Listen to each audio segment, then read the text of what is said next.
guys, welcome to my YouTube channel, and today we'll be checking the big preview of the 007 First Light.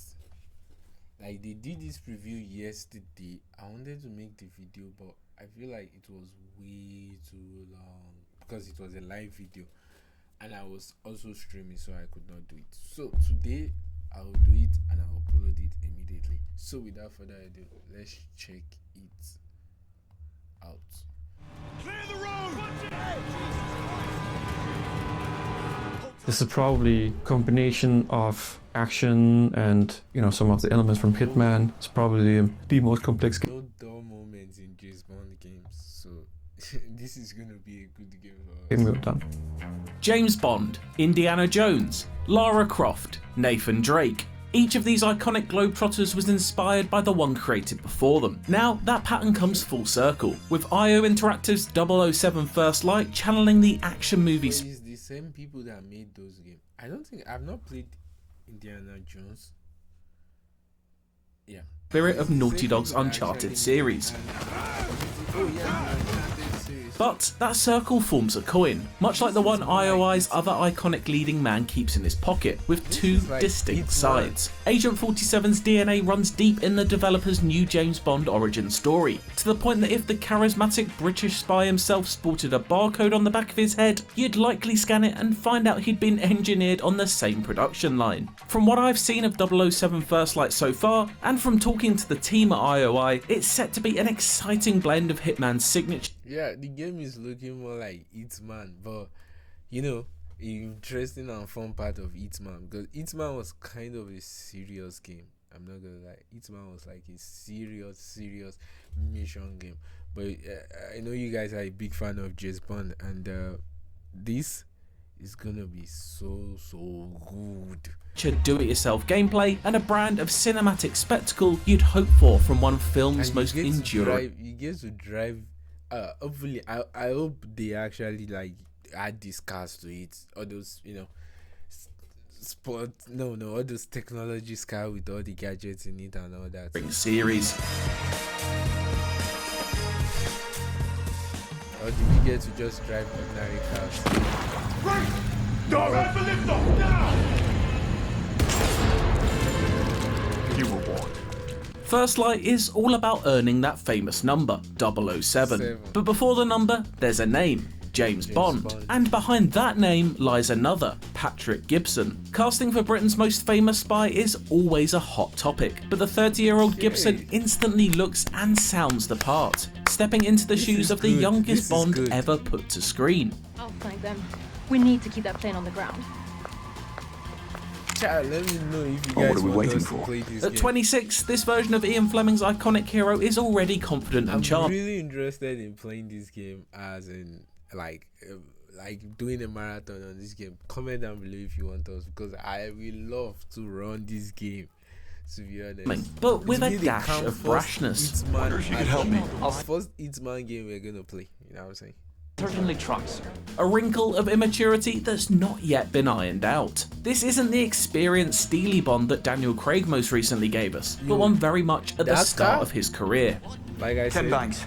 that car, we need this car in the game. If we can have this car, then we could, you know what I'm saying? Craig most recently gave us, but one very much at the start of his career.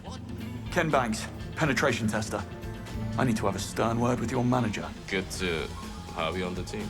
First and foremost, this is the story of a young man that steps into a new world. Like, he steps into this world of shadows and of his future, really, right? So it's meeting someone who has a brighter outlook on life, who's more positive, who's a more relatable young man. And as the audience, we know a lot more about what he'll have to face in his future. And so we've built up a plot, an adventure that he has to go through will mature him and take him some of the way towards the guy that we know, the seasoned 007. I mean, the developers took their time with this game. The graphics is good, the storyline, as they are saying, is actually beautiful, and the gameplay is so clean. Like 007 First Light. Okay, I don't want to raise the game all that, but it's having everything we want. Thank you for your visit. We hope to see you again. Somehow I doubt that. First Light is a story made for the times we live in, a phrase repeated throughout my visit to the Copenhagen studio by IOI's CEO and First Light's game director, Hakan Abrak. Not only is it the first time an official Bond story has had James working in service of both king and country, but it's a tale that explores both the positive and negative effects of modern technology. You'll learn all about how this benefits his arsenal of gadgets later, but for now, let's focus on its threat to the world IO has built. It's the zeitgeist right now, right? Like thinking about how is that going to impact our lives? How is that going to impact our security or whatnot, right? So there are some of these things I think that are very, very interesting, and some of these things we are exploring in the story. Well, AI is certainly a part of the story, you know, the information, what can you trust? Since I've been watching this, I noticed there's a lot of futures you have to disguise as who you're not. You get to like break into buildings, you get to distract guards or take them out, and sometimes you get the license to actually kill in the game, and you get to pickpocket. Oh boy, you like that 4 futures that I just mentioned right now is what the main gameplay of James Bond is. You get to like disguise yourself even though you are the rich billionaire and stuff like that, and you get to like distract the guards to have your way into the building. The most part I love about it is the fact that you get to actually pick a pocket to get a card. Now I'm pretty sure I'm going to fail the mission a lot of times to pick pockets, but those are the 4 futures I've noticed lately in the game. And you know, when you're making a game about espionage and agencies working in the shadows, obviously these things, with the technological leaps we are living in or experiencing, there's a lot of material there to work on. Just as we're living in a world still getting to grips with the impact of artificial intelligence, First Light's Bond is a young man still finding his feet as an agent. And indeed... Guys, please tell me you saw that. Thank God they brought the little gadget for us. They brought the little gadget for us. Cool. Intelligence, First Light's Bond is a young man still finding his feet as an agent, and indeed ticking off many firsts of his own. IOI teased that this may well be where we see him first sip his first shaken but not stirred martini, and perhaps even the first time he's had to take a life. But as synonymous with alcohol and violence as he is, he's also famed for the attention he garners from the wit. If anybody have watched the Archer, it's a animated series made by the guy that did the Bob Burger.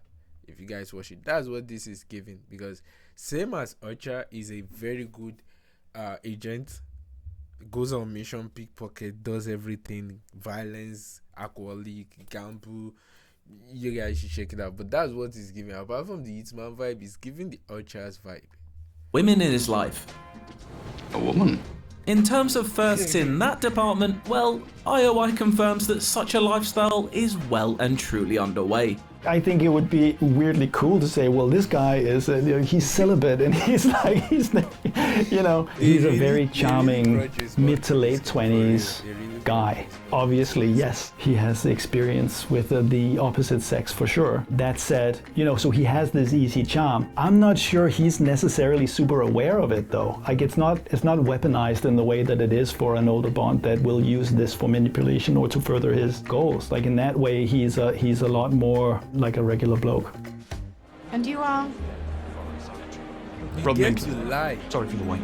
You get to lie. Regular blokes don't tend to disguise themselves as chauffeurs in order to break into chess tournaments taking place at Slovakian chateaus as part of a mission to track down rogue colleagues though. This is the setup for a very early task that establishes Bond's mission to bring in the traitorous 009 and follows a tutorial at an MI6 training facility and a prologue mysteriously titled The Iceland Incident. This demonstration level, which you can see play out in the most recent State of Play broadcast, shows us the 2 distinct sides to First Light's gameplay cadence. In a story of firsts for the agent in training, some aspects, especially in this demo's opening half, will be familiar to those experienced in IO's masterful world of assassination.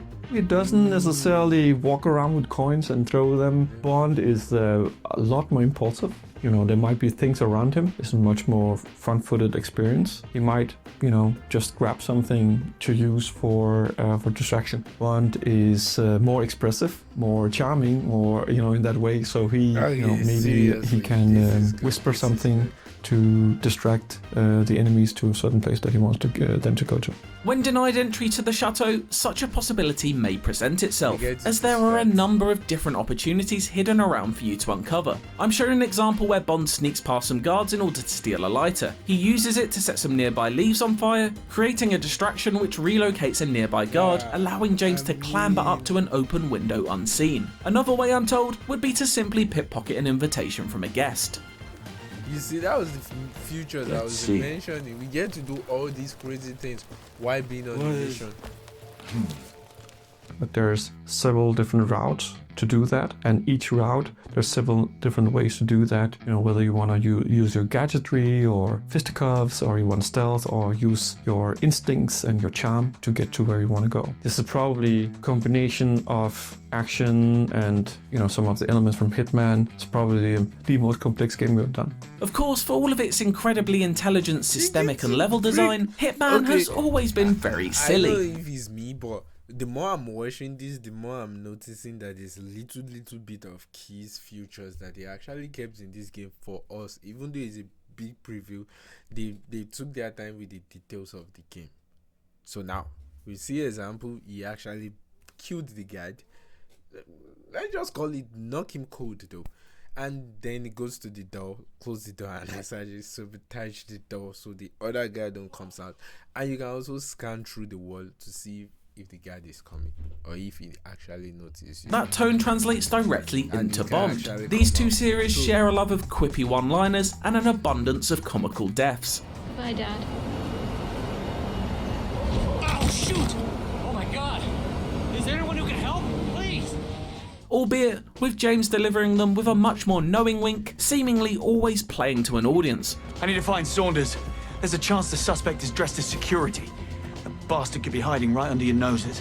Rather than 47's bone-dry wit. And where Io's assassin always goes unseen, Bond can't help but draw attention. Everyone's glance lingers a couple of seconds longer than standard as he passes, but while the two agents have differing approaches, both provide fuel for comedy. As Bond makes his way through the aforementioned Slovakian chateau, maids mutter about how they'd love to leave a second mint on his pillow. Which room is he in? Dunno. But he's getting an extra mint on his pillow. And a smarmy man comments on his appearance, Charming misidentifying young guy. him as a famous model. How do you do? Where have I seen him before? I think he models for Alexander Dugin. A charming James young will occasionally man. fire back too, Let's using his go. tongue to get himself out of precarious situations. We did that with Agent 47, obviously, but he's the Grim Reaper. He doesn't say a lot. It's refreshing to write someone like Bond after having worked on Agent 47. What? Excuse me? Who are you looking for? Relax, off-duty museum security. Don't. This newfound license to pun can also lead to some excruciating, yet I concede still funny moments. When posing So as a we get to journalist actually- searching for his lost camera, James utters the line, Photography can be such a negative experience. "If he weren't so charming, you'd roll your eyes so hard you'd sever your optic nerve."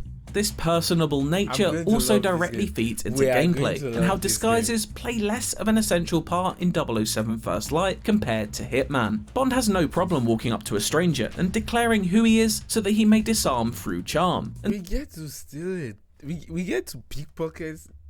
Now we get to actually take something that belongs. Okay, that's pickpocket. Okay, pickpockets is different, but we get to actually take what, like we just stole his camera. so you can avoid confrontation by bluffing guards. This costs focus, a resource that depletes a yellow meter on the right of the screen. It's a powerful and costly skill that should be used sparingly, but focus can be refilled by completing certain tasks, such as containing a violent situation by taking out everyone you've accidentally aggravated. Two other resources, battery and chemicals, can be found on the face of your Omega wristwatch, located at the bottom left of the UI. These power your gadgets, a collection of which James steadily accumulates across the campaign, as well as the compulsory Q Watch itself. get the The timekeeping watches? device is so much more than just that though, with a plethora of abilities held in its hands. Nah. These include being able to scan the environment for good, they did conversations good, to eavesdrop they did on, good. and the corresponding opportunities that unlock from listening to them, as well as being able to remotely hack electronics in order to cause distractions or explosions. It truly takes the watch from Watch Dogs in this regard. Then there are the optional gadgets, of which you can take 3 into the field with you. These range from standard stealth fare, such as smoke bombs that aid in a quick escape, to much more high-tech tools, like a handy laser that can help you get up to all sorts of mischief. It can do many different things. Open certain I bet obstacles, you guys that watch is what everybody's gonna use a lot. but it can also shoot chandeliers down. It can also blind people. It can disarm people. It's a pretty cool gadget. Abrak also tells me that we may very well be able to walk around Q Branch in between missions to inspect the MI6 Quartermaster's latest inventions for ourselves, a fantasy ingrained into every Bond fan's mind. Okay, now they are talking There'll be no shortage Now they are talking about the gadgets we actually get to use, and we just see the bike. I can't wait for the vehicles. of flexibility when it comes to the campaign's open areas then, with the Hitman pedigree shining through, just with the red tie swapped for a black tie aesthetic. But where front-footed combat has always felt like a fallback in the world of assassination, here it's presented as a necessity, especially in First Light's more guided encounters. Fast forward to the end of the demo's chess infiltration mission, following something presumably much more explosive than a checkmate, and Bond is behind the wheel of a vintage Aston Martin. It's a moment tailored specifically for that Bond fantasy, and even without getting to play it myself, I found myself exhilarated by the car chase that follows, even if it does slightly outstay its welcome. It's a long chase. Hold tight. Okay, I'm really hyped about the long chase. I don't mind if it's a long chase, so far I get to drive the cars. You know what I'm saying? We are all hyped about these fun cars. We want those fun cars. It may not reach the breathtaking heights found in the non-stop chaos of Uncharted 4's famed Moroccan Jeep scene, but it does thrillingly move us to the chapter's next big action moment. Pursuing the runaway 009, James is taken to an airfield housing a fully armed militia. As he steps into the area, he's given the crucial license to kill, which allows him to unholster his firearm and let loose. IO doesn't want Bond to be able to act like a killing machine in every scenario, so deadly force will only be granted we don't get to actually shoot all the time. We only get to like shoot when we are licensed. And the situation calls for it. The combat itself looks slick, but packing a punch, symbolic of 007 himself, a blunt force dressed in a sharp suit. He flicks shotguns up with his feet into his hands before unloading the cartridges, charges at enemies like a linebacker, sending them to the floor with a thud, and drills bullets into any nearby gas canisters to engulf as much of the base in flames as possible. It's an impressive sequence that further showcases a malleability in encounter design, both at deliberate and breakneck speeds. Bond is more nimble than the relatively stiff Agent 47 has ever been, able to chuck empty rifles at the heads of his enemies and quickly dash between cover in one smooth movement. In a later mission in which Bond is tasked with crashing a Kensington gala, even more creativity is on display, such as pool balls being lobbed from a table and into someone's skull, and doors being kicked in and cannoning into unsuspecting guards behind them. This promise of being able to combine James's raw power, nifty gadgets, and environments full of opportunity looks tremendously exciting. Okay, seriously, I'm really hyped. Like, GG's to them, they made a good game. You had to throw people out the plane. But back in Slovakia, this experimentation is perhaps best showcased once Bond boards the plane taking off from the aforementioned airfield. After fistfighting your way across the wing and down into the hull, you're handed the controls of the plane, allowing you to sharply bank it left or right. This throws enemies inside the aircraft off balance, but also turns the cargo into weapons. 2-ton crates slam into soldiers, presumably breaking over half the bones in their body. It's these one-off mechanics that help build the cinematic whole, making individual action scenes truly feel like big moments. One thing I want is this game should be long. Please, they should make this game as long as it can be. Please, make it so long. It takes a month to finish. Nah, I'm just joking. Not a month. Like, I'm saying, few days, few weeks. It's reminiscent of the original Call of Duty Modern Warfare, its globe-trotting nature of course owing a debt to Bond, in a way that it grants you a distinct way to play for just one level, such as controlling an AC-130 gunship. It's moments like these that create missions that stick long in the memory. This stretch of car chase, gunfight and sky-high stunt work is breaking new ground for IO. A studio that has typically found joy in the quiet and methodical is having to shift gears considerably, flexing action-adventure muscles that are long vibe is given Uncharted, him falling from the from the plane. It's like they added it to it. Rested, or in some instances not trained at all. Even the slick action of Kane and Lynch was shrouded in a morose cloud, with smiles coming at a premium. Here, the Danish developers have had to flick through the original pulpy fiction to find an altogether more swashbuckling tone. The books were definitely the kind of the touchstone for us in terms of wanting to do our own. We wanted to have our take on it. We didn't, and this was again a really foundational thing. We did not want to synthesize and go, oh, we're going to cherry pick this from this and this from this. It was like, who is this character and how do we build him up to suit, you know, the story that we want to tell. This structure of blending the curated with the creative is reminiscent of last year's Indiana Jones and the Great Circle, somewhat of an irony considering Steven Spielberg owes much of his archaeologist creation to Bond. The Raiders of the Lost Ark director even wanted to helm a 007 movie before George Lucas pitched The Adventures of Indiana Smith to him. Without Indy, there'd be no Tomb Raider, and in turn, no Uncharted. While the team at IO is reluctant to pinpoint specific inspirations outside of the games looks similar to each other though. Indiana Jones, Uncharted, and James Bond, they all look 007 canon, it wouldn't feel a stretch to imagine Nathan Drake being subbed in for the second half of James's Slovakian sojourn, as explosive red barrels and parachuteless freefalls punctuate the sequence. That's why I said this side gives Uncharted. Hitman's level design has always been gameplay informed. The larger narratives were never what drove its many iconic maps. With First Light, IO has had to work a little differently, making sure that stories, both overarching and small scale, are constantly being woven in and out of Bond's actions. That necessitated a more collaborative approach from the get-go when it came to designing the content and flow of its missions. All the levels started in a small group where we had level designers, we had art directors, and we had, narrative, and having your big story broken into segments which neatly fit into, obviously, levels. What's going on in this level, what are the themes we're dealing with, and having that character-driven approach to not only story, but to level design as well. While it's far too early to say if that approach has been a complete success, the signs are very promising. From the glimpses of 2 missions we've seen, there seems to be a suitable mix of both spy play and action, all of which seems to drive forward a story, and it will be intriguing to see what the balance will end up looking like across the whole of what's described to me as a beefy First Light campaign. That lure of Hitman-like social stealth and Uncharted-scented set pieces is certainly exciting. It all feels very distinct. Those games are like similar to, like, they kept the old game together just to make this game. That's why I feel this game is giving Hitman, Uncharted, and Indiana Jones vibe. That's Bond.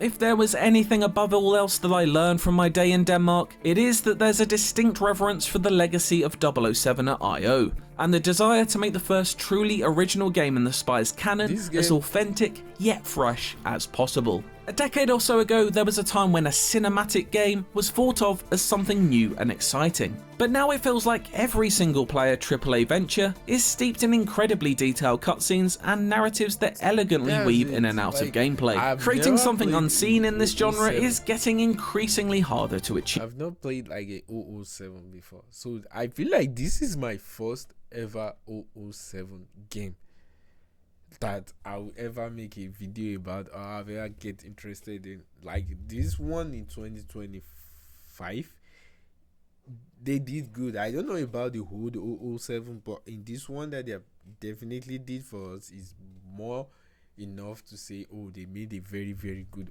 007 First Light. Instead of treading that path, IO is looking to the source, both novels and films, and stamping its own brand of agent action onto it. The hallmarks are there, from small details like the scar Bond sports on his cheek as described in the books, to the louder, much more obvious nods, such as his range of Jaguar and Aston Martin cars. Its world and characters are dripping with sartorial style, dressed in fine tailoring and expensive Omega timepieces. This level of licensing could so easily feel superficial, but these items of luxury are so ingrained in the world of Ian Fleming's creation that it would feel even more hollow to be without them. Of course, no Bond story is complete without a villain, and very little has been revealed in regards to their identity at this point, or even how many of them we'll be dealing with. The only clue I've seen at this stage is a picture of a mysterious figure wearing an emotionless, eyes wide shut like golden mask. With most of James' foes leaning towards the neurotic as opposed to the erotic, I'll assume this is merely a passing reference, rather than a full-blown Kubrick crossover. Then there's the 007 sound. First Light is described as a very music-forward game by audio director Dominic Vega, and it certainly sounds that way. The score dips in and out in classic Bond fashion. I just hope they make it like a free copyright, because given the music they play on it, damn, if we stream this game on YouTube and did not put like a streaming like future for all streamers that stream this game, yeah, copyright might be a big issue for us. Stabbing scenes with sudden strings, but also blending them with jazz swing and synthesized beats that reflect both James's legacy and future. Composed by The Flight, who have had hands in the soundtracks for Horizon Forbidden West, Assassin's Creed Odyssey, and Alien Isolation, it appears to be using those classic Barry and Arnold refrains to great effect.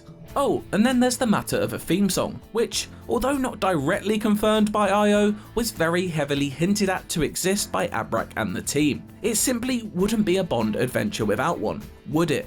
As for who performed it, place your bets now.